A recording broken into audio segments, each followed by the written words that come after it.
Halo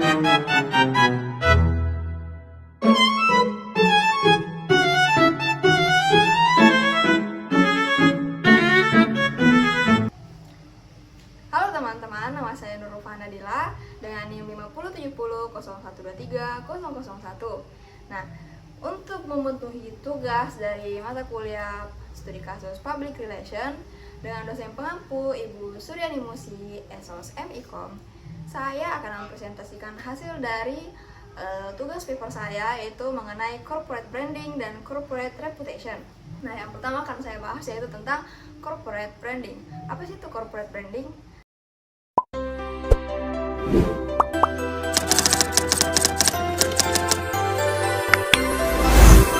Nah teman-teman, sebelum membahas lebih jauh, kita harus tahu apa itu branding.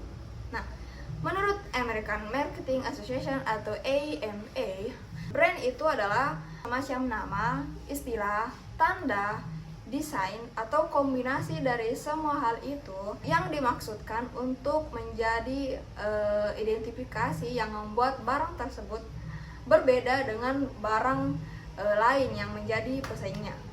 Corporate branding sendiri adalah suatu konsep yang berkenaan dengan gaya atau upaya perusahaan dalam membangun citra dan mempertahankan identitas yang telah mereka konsepkan tersebut.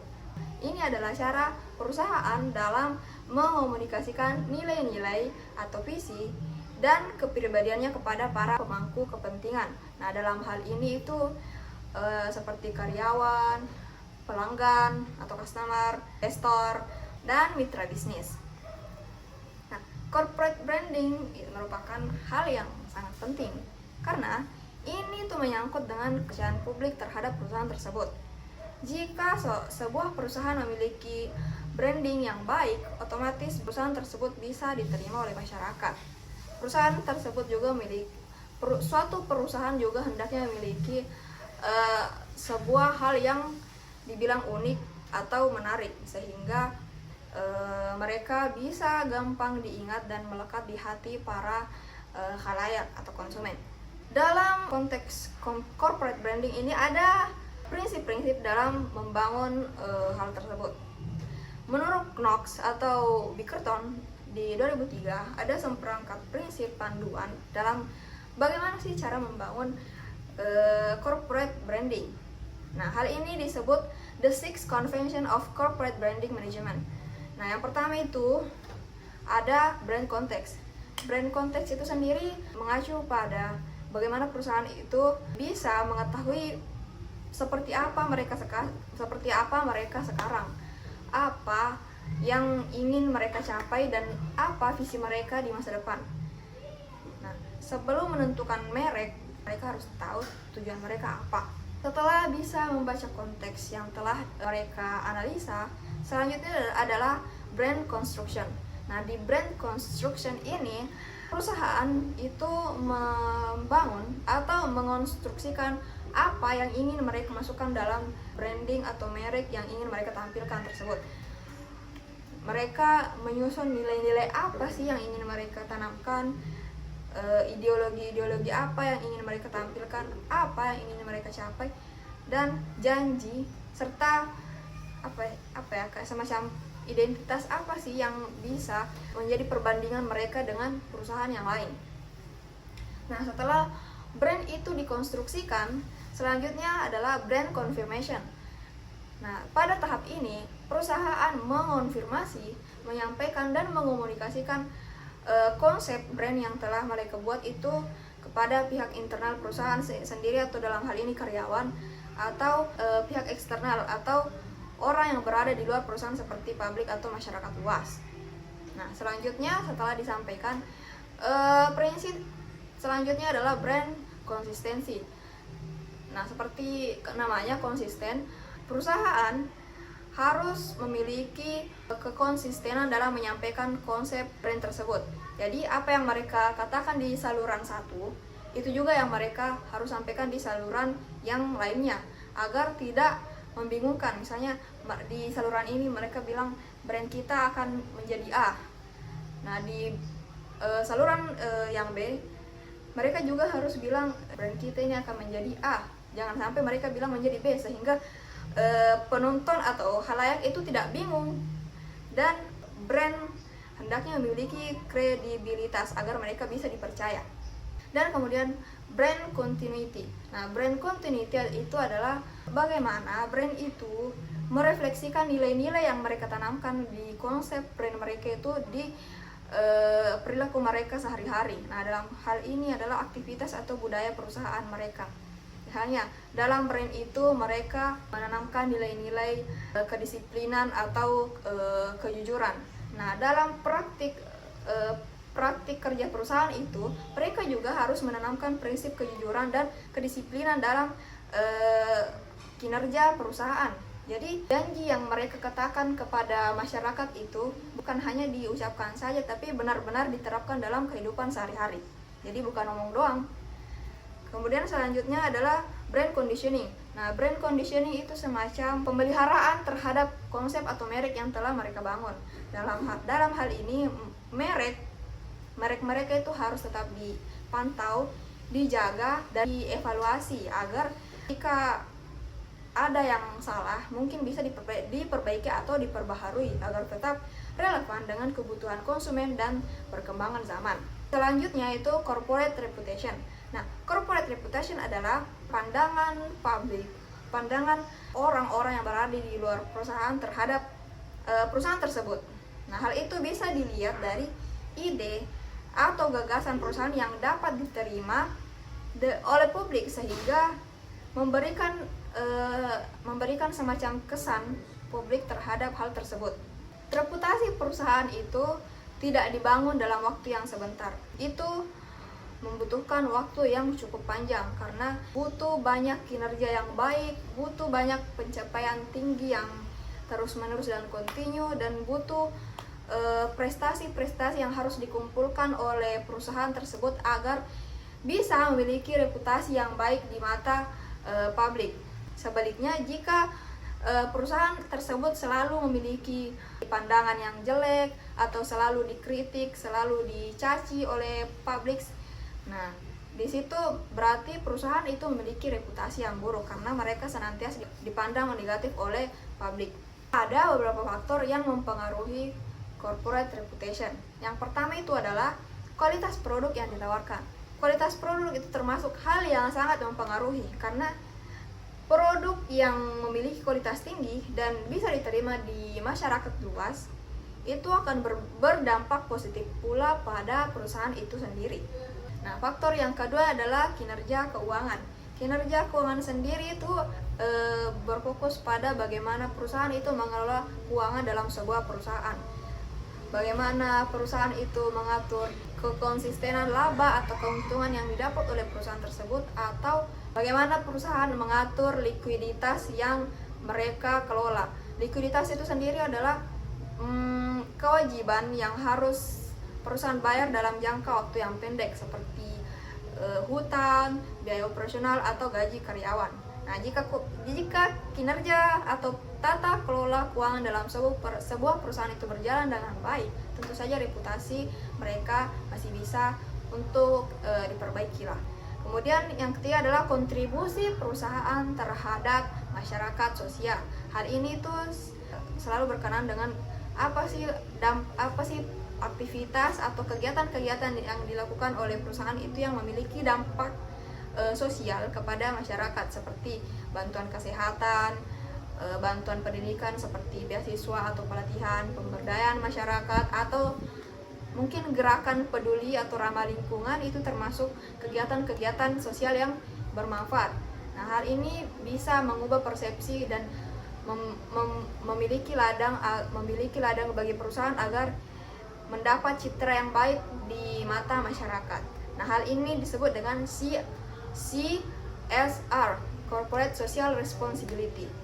Nah, kemudian selanjutnya yaitu tata kelola perusahaan, atau dalam bahasa Inggris disebut Good Corporate Governance atau GVC. Nah, hal ini berkaitan dengan sistem perusahaan yang berjalan dengan adil, independen, transparan, dan bertanggung jawab. Selama prinsip-prinsip tersebut masih masih dilaksanakan, maka tata kelola perusahaan itu masih berjalan dengan baik. Kemudian yang selanjutnya adalah faktor bagaimana sih perusahaan itu mengelola krisis terhadap masyarakat. Nah, faktor selanjutnya adalah bagaimana perusahaan memanage krisis. Hal ini bertujuan agar dampak negatif yang ditimbulkan dari krisis tersebut hilang atau setidaknya berkurang lah, karena dalam hal ini perusahaan harus berusaha menutupi agar citra mereka bisa perlahan-lahan bisa diperbaiki, karena skandal atau kesalahan sedikit yang mungkin bisa dibesar-besarkan oleh media itu sangat berpengaruh pada perusahaan. Nah, dalam hal ini perusahaan yang memiliki kemampuan manajemen krisis yang baik. Nah, dalam hal ini jika perusahaan memiliki kemampuan memanage krisis dengan baik, maka perusahaan itu mungkin bisa dipastikan mungkin bisa dibilang memiliki reputasi yang bisa diselamatkan. Nah, di Indonesia sendiri teman-teman, ada banyak contoh penerapan corporate reputation atau corporate branding di perusahaan-perusahaan tertentu. Dalam hal ini yang saya ambil adalah perusahaan di bidang telekomunikasi dan layanan digital, yaitu PT Telekomunikasi Seluler atau bisa disebut dengan Telkomsel. Nah, Telkomsel memiliki brandingan yang kuat. Dari segi desain dan visual, Telkomsel itu erat dengan warna merah, karena itu kayak semacam sudah melekat sama Telkomsel. Nah, dari segi inovasi, Telkomsel juga banyak fitur-fitur seperti aplikasi My Telkomsel, Maxstream, dan mereka juga menyediakan layanan 4G dan 5G dan layanan untuk pelanggan seperti call center 188 dan layanan untuk pelanggan dalam bentuk fisik yaitu Grapari. Nah, dari segi reputasi, Telkomsel sudah dipercaya oleh banyak masyarakat sebagai provider atau operator yang memiliki jaringan paling stabil di Indonesia. Karena dalam tempat yang mungkin bisa dibilang pedalaman atau sulit dijangkau pun, Telkomsel masih bisa sampai di tempat tersebut.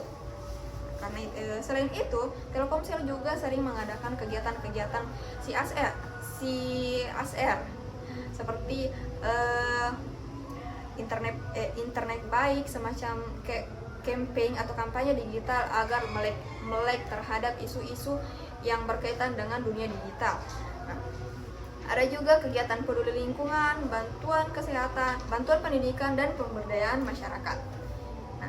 Dalam manajemen krisis, Telkomsel juga memiliki tim komunikasi khusus dalam memperbaiki citra perusahaan yang mungkin sedikit tergores dan goyah dengan mengeluarkan berbagai statement seperti permintaan maaf, berjanji agar bisa memperbaiki, dan mereka juga melakukan aksi nyata.